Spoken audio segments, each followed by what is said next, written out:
Hello friends, welcome to the lecture series on design and analysis of algorithms. So, what we are going to study is, first of all, what's an algorithm, then analysis of algorithms and design of algorithms. So, आप लोगों में से काफ़ी की requirement ये है कि हिंदी में क्लास हो, तो हिंदी में मैं आपको बताता हूँ। एल्गोरिथम्स के बारे में हमको जानना है, जो कि अभी आप थर्ड ईयर में हैं AKTU में, सो आपको एल्गोरिथम्स का पता होगा कि एल्गोरिथम क्या होता है। एल्गोरिथम क्या होता है? एल्गोरिथम जैसे कि आप कोई प्रॉब्लम सॉल्व कर रहे हैं तो उसके जो स्टेप्स होते हैं, एक प्रॉपर आप स्टेप्स बना लेंगे कि इस तरह से ये प्रॉब्लम लॉजिकली सॉल्व हो जाएगी, तो उसको एल्गोरिथम कहते हैं। ठीक है। अब कंप्यूटर साइंटिस्ट, कंप्यूटर इंजीनियर जो प्रोग्रामिंग कर रहे हैं, कोई भी टास्क है उसके एक प्लानिंग होती है, प्लानिंग स्टेप, और फिर एग्जीक्यूशन होती है। तो प्लानिंग के जो स्टेप्स हैं उनको कहते हैं एल्गोरिथम। ठीक है। अब एल्गोरिथम किसी चीज़ को, प्रॉब्लम को सॉल्व करने के बहुत सारे हो सकते हैं, तो हमारा जॉब ये है कि हम उसको फास्टेस्ट और कम से कम मेमोरी में करें। अब इसमें आती है चीज़ स्पेस कॉम्प्लेक्सिटी, ताकि हम कम से कम स्पेस यूज़ करें मेमोरी का, क्योंकि मेमोरी एक लिमिटेड चीज़ है, अनलिमिटेड मेमोरी प्रेजेंट नहीं होती है जिस समय कोड एग्जीक्यूट हो रहा होता है। और ऐसे ही टाइम की बहुत इंपॉर्टेंस है कि जो भी आपका एल्गोरिथम है, जो आप प्रॉब्लम सॉल्विंग कर रहे हैं, वो फास्टेस्ट पॉसिबल टाइम में एग्जीक्यूट हो। सपोज आप amazon.com पे या अमेजोन ऐप पे कुछ सर्च कर रहे हैं चीज़, और वो लोड होता रहेगा, तो आपका टाइम वेस्ट होगा जो भी यूज़र है। सो उसमें आपका जो सर्च एल्गोरिथम है, आपके सर्च करने पे जो भी फास्टेस्ट पॉसिबल एल्गोरिथम हो, वो सॉफ्टवेयर इंजीनियर का काम है डिज़ाइन करना। तो उसके लिए हमें टाइम कॉम्प्लेक्सिटी रिड्यूस करना एक एल्गोरिथम का सबसे इम्पोर्टेंट पार्ट है। ये पूरा का पूरा आपका कोर्स जो है इसी बारे में है कि हम एल्गोरिथम्स को एनालाइज करें। एनालाइज करने से ये होगा कि हमें पता चलेगा कि ये मैक्सिमम कितना टाइम ले सकता है। जितना टाइम ये ज़्यादा ले रहा है, उससे ज़्यादा बेटर हम कर सकते हैं या नहीं कर सकते हैं। ठीक है। उसके बाद डिज़ाइनिंग हमें इस चीज़ को ध्यान में रखते हुए करनी है कि जो भी एल्गोरिथम है वो फास्टेस्ट पॉसिबल टाइम में चले, यानी कि उसकी टाइम कॉम्प्लेक्सिटी जो है कम से कम हो। ये अभी हम नेक्स्ट पार्ट में कवर करेंगे कि टाइम कॉम्प्लेक्सिटी कैसे कम होती है और कैसे उसको आइडेंटिफाई करते हैं। स्पेस कॉम्प्लेक्सिटी क्या होती है? स्पेस कॉम्प्लेक्सिटी का मतलब ये है कि आप जब आपका प्रोग्राम का रन टाइम जो चल रहा है वो मैक्सिमम कितनी मेमोरी यूज करेगा। ठीक है। तो हमें मेमोरी भी रिड्यूस करने का ट्राई करना है।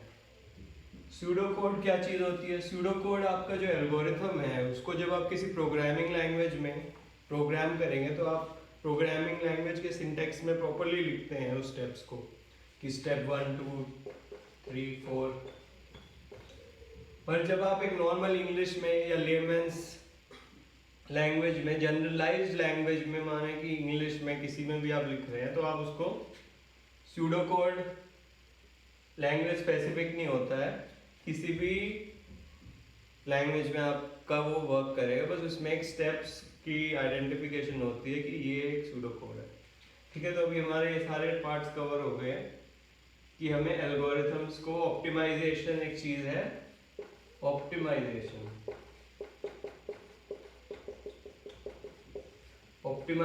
का मतलब ये है कि कम से कम टाइम कॉम्प्लेक्सिटी में और कम से कम स्पेस कॉम्प्लेक्सिटी में हमें प्रॉब्लम सॉल्विंग करनी है। जो भी हमारा एल्गोरिथम है, हमें कम से कम टाइम कॉम्प्लेक्सिटी और कम से कम स्पेस कॉम्प्लेक्सिटी में अचीव करना है। अब टाइम कॉम्प्लेक्सिटी को मेजर करने के लिए एक बहुत इंपॉर्टेंट कॉन्सेप्ट है बिग ओ का। ओ इस तरह से लिखा जाता है, जो भी कॉम्प्लेक्सिटी है वो इसमें आती है।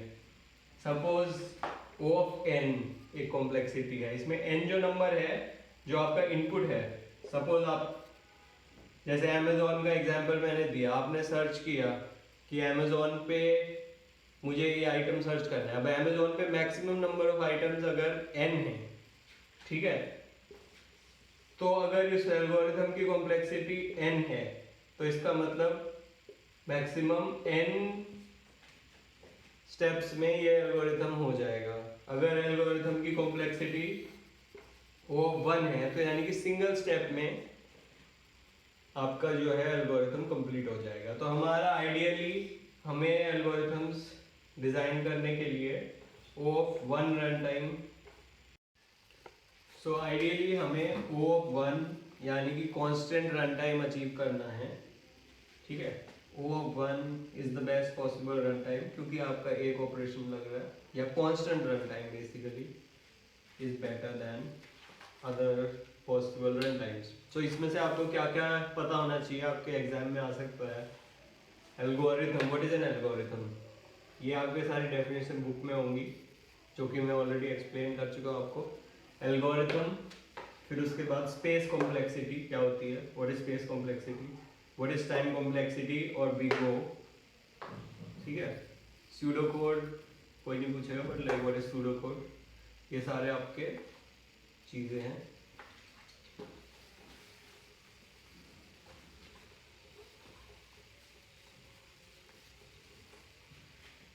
अब हमें ये देखना है कि जो अलग अलग रन टाइम्स हैं वो कौन से बेटर होंगे। जो टाइम कॉम्प्लेक्सिटी की बात हो रही थी, अब एक ग्राफ है कि कौन सा फंक्शन कितने टाइम में अचीव होगा।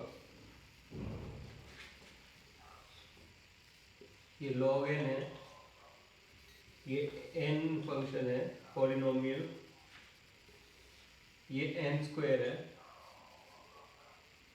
ऐसे ही n क्यूब होगा, और ये 2 to the power n है, ठीक है। ये टाइम इसमें जो है ये आपका n और ये f लिखा है, ठीक है। आपका टाइम जो है n अगर बहुत ज़्यादा होगा तो ये वाला फंक्शन सबसे ज़्यादा टाइम लेगा, और जो आपका O1 है वो और भी इधर जो कांस्टेंट रन टाइम का है। तो आइडियली हमें अब ये जो है आपका log of n वाला O जो है O of log n is better then,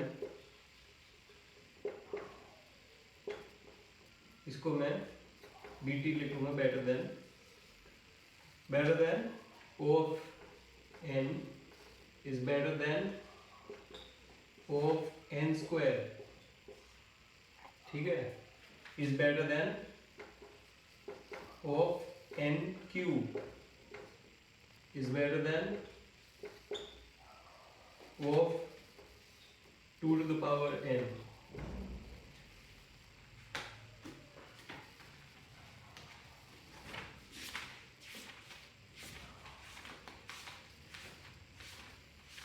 अब इनको वैल्यूज की टर्म्स में देखेंगे तो आपका ये log n, n log n, n square कैसी वैल्यूज आती हैं ये देखना है। ये होगा 1, 4, 16, 64, 256। log n आपका जो है ये n log n है, सॉरी, n log n में आपकी वैल्यूज आएंगी 0, 2, 8, 24, 64, ओके। n में आपकी क्या वैल्यूज आएंगी 1, 2, 4, 8, 16,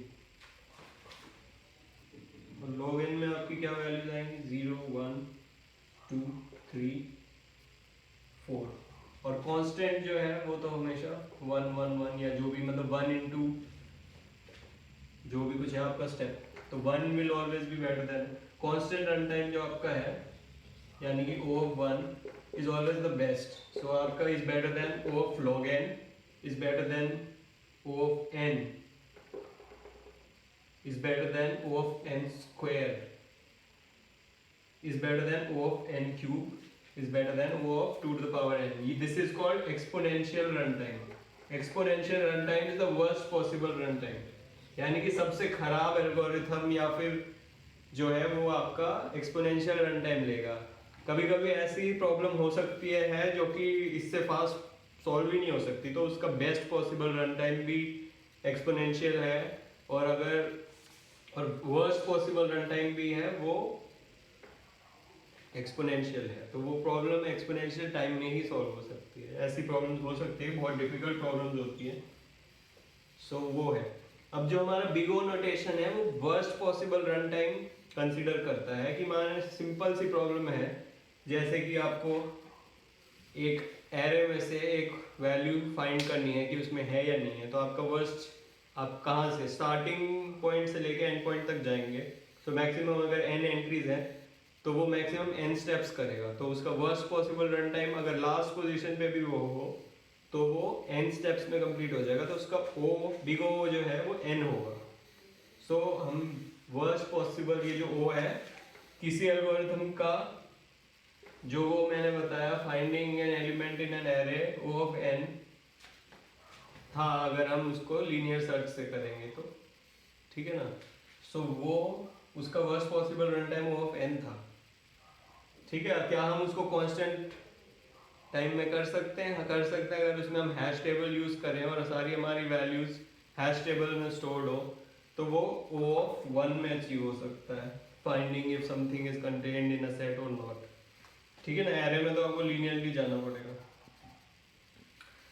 ओके, सो अब आपने देखा कि यहाँ पे n अगर इनपुट है तो ये 256 वैल्यू आ रही है एट नंबर। अगर n 4 है, सॉरी n 16 है तो n स्क्वायर 256 है, ठीक है। और ये टाइम बहुत ज़्यादा लगेगा, हमें टाइम कॉम्प्लेक्सिटी रिड्यूस करनी है। तो अब आपके एग्जाम में आता है कि इनमें से कौन सी बेटर कॉम्प्लेक्सिटी है, कांस्टेंट रन टाइम यानी कि O ऑफ 1 बेटर है या O of log n, O of n square, O of n cube. ऐसे बहुत सारे फंक्शन हो सकते हैं। वो आपको इतनी मैथ्स आनी चाहिए कि n बड़ा है या n स्क्वायर बड़ा है अगर पॉजिटिव इंटीजर है तो, ठीक है। तो बेसिकली इतना, ये जनरलाइज मैंने आपको बता दिया कि कांस्टेंट रन टाइम बेटर है, फिर log n बेटर है, फिर O ऑफ n, फिर O ऑफ n स्क्वायर, फिर O ऑफ n क्यूब और फिर एक्सपोनेंशियल। ये वर्स्ट है, ये बेस्ट है, ठीक है। अब एक और इम्पोर्टेंट पार्ट है कि ये मैथमेटिकली कभी कभी ऐसे भी बोलते हैं कि जो इसका, ये मैंने बताया बिग O जो है वर्स्ट पॉसिबल रन टाइम को आपको लेके चलता है कि अगर आपने स्टेप डिजाइन किया है तो इससे बुरा इसका रन टाइम नहीं होगा, इसलिए इसको बिग O नोटेशन कहते हैं, ठीक है। तो पर अब जो जिस एल्गोरिथम को n स्टेप्स मैक्सिमम लग रहे हैं या n ऑपरेशंस लग रहे हैं उसको हम O ऑफ n स्क्वायर भी कह सकते हैं, O ऑफ n क्यूब भी कह सकते हैं, मतलब उससे बड़ा कह सकते हैं। मतलब कहने का ये है कि अगर हमने कहा कि इस एल्गोरिथम में n स्टेप्स लग रहे हैं और ये बिग O इसका n है, ठीक है, तो कि ये n स्टेप्स में तो हो ही जाएगा, तो ऑब्वियसली वो O of n square step में भी हो ही जाएगा। तो अगर किसी एल्गोरिथम का O n है और कोई आपसे कहे कि क्या इसका एल्गोरिथम का O ऑफ n स्क्वायर भी हो सकता है, तो हाँ हो सकता है, क्यों नहीं हो सकता है, क्योंकि वो n स्क्वायर n से बड़ा है। तो हम ये भी कह सकते हैं कि वो O ऑफ n वाला जो है वो n स्क्वायर भी है और वो n क्यूब भी है। पर जो एल्गोरिथम का minimum run time O of n cube है वो O ऑफ n स्क्वायर नहीं है, वो O ऑफ n नहीं है, ठीक है। O ऑफ n स्क्वायर वाला जो है जिसको O of maximum n square time लग रहा है वो ऑब्वियसली n क्यूब टाइम भी उसका O ऑफ n क्यूब बता सकते हैं, क्योंकि n क्यूब n स्क्वायर से बड़ा है। तो हाँ, थोड़ा और टाइम आप दे रहे हैं तो उतने में तो वो कंप्लीट हो ही जाएगा, क्योंकि वो तो कम में हो रहा है। पर जिसमें ज़्यादा टाइम लग रहा है वो कम में हम नहीं डिनोट कर सकते, क्योंकि उसमें कम से कम इतना टाइम लगेगा, ठीक है। ये एक इम्पॉर्टेंट पॉइंट है, ये थोड़ी हायर लेवल का है, हो सकता है आपके उसमें ना आए, बट जनरली लॉन्ग टर्म के लिए मैं आपको बता रहा था।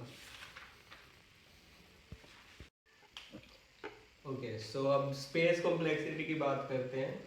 टाइम कॉम्प्लेक्सिटी किस चीज़ पे डिपेंड करती थी? Number and size of inputs.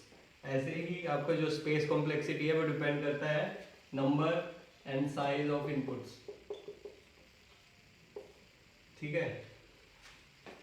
उसके बाद अब बिग O नोटेशन क्या होती है? Worst case complexity of algorithm is the maximum time और number of steps taken on any input of size n।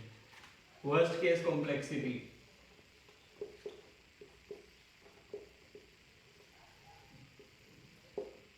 Big O of n और big O basically, fine.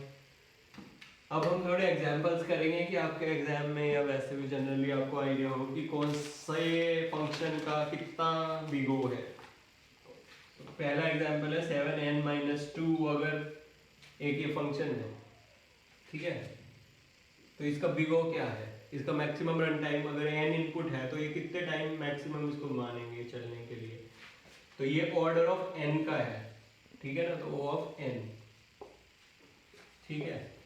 उसके बाद अगर आपका एक फंक्शन है 20n³ plus 10n log n, तो इसका क्या बिग ओ है, मैक्सिमम रन टाइम क्या है। अब ये अभी हमने एक वो ग्राफ किया था, तो जो ये टू द पावर ऑफ 3 है ये इससे स्लो है log n से, ठीक है ना। तो वर्स्ट केस में ये n³ टाइम्स प्लस ये चलेगा, तो इसका जो कॉम्प्लेक्सिटी है वो n³ है, O of n raise to the power 3। हाँ, ये बहुत सिंपल क्वेश्चन है, मैथ्स अगर आपको आती है तो आप कर सकते हैं, नहीं तो आप इसमें खुद वैल्यूज डाल के भी देख सकते हैं कि सपोज आपने n लिया 3, ठीक है, तो 3 रेज टू द पावर 3 कितना होगा, 3 × 3 9 × 3 27, इसकी वैल्यू आएगी 27।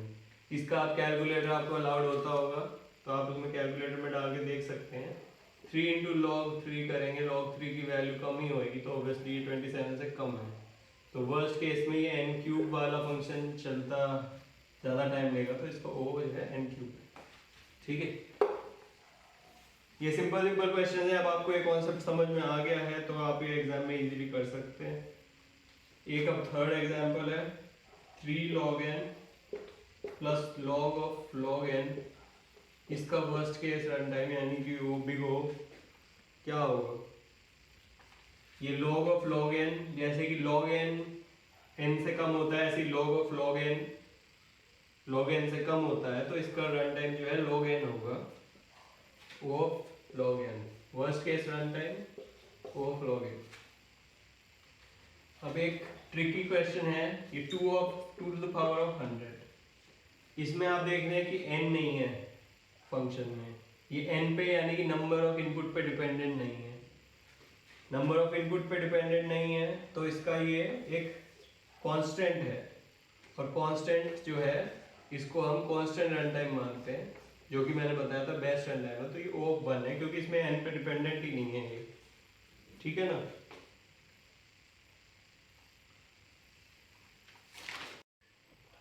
ओके, सो अब ऐसे ही और भी बहुत सारे टाइप के फंक्शन हो सकते हैं, जैसे कि 5 to the power 9 या कुछ भी,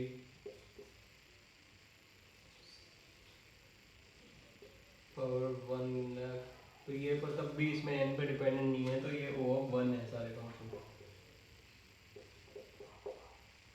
ठीक है। अब अगर आपके पास एक फंक्शन है इक्वल्स टू 1/2n² - 3n, इसका रन टाइम क्या होगा। इसका run time maximum worst case run time यानी कि टाइम कॉम्प्लेक्सिटी या फिर बिग O, इसका होगा O of n² n raise to the power 2। अब ये इसके बाद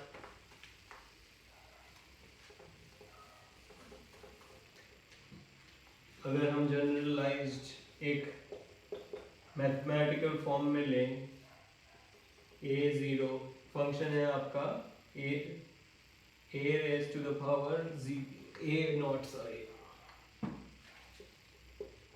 plus a1 to the power n plus a2 to the power n², ऐसे ऐसे चलते हुए ये am raise to the power n to the power m है अगर, तो इसकी कॉम्प्लेक्सिटी क्या होगी। जो इसकी हाईएस्ट पावर है n की, वो इसकी कॉम्प्लेक्सिटी होगी, अज्यूमिंग हम पॉजिटिव साइड पर जा रहे हैं इंटीजर्स में, तो इसकी वर्स्ट केस कॉम्प्लेक्सिटी है O raise to the power n। यहाँ पे आपको 1 2 3 कुछ नहीं लगाना है क्योंकि एक ऑर्डर मैग्नीट्यूड आप कर रहे हैं, इसमें 2nm 3nm ऐसे नहीं लिखते हैं, इसमें n raise to the power n, ठीक है। अगर इसमें ये यहीं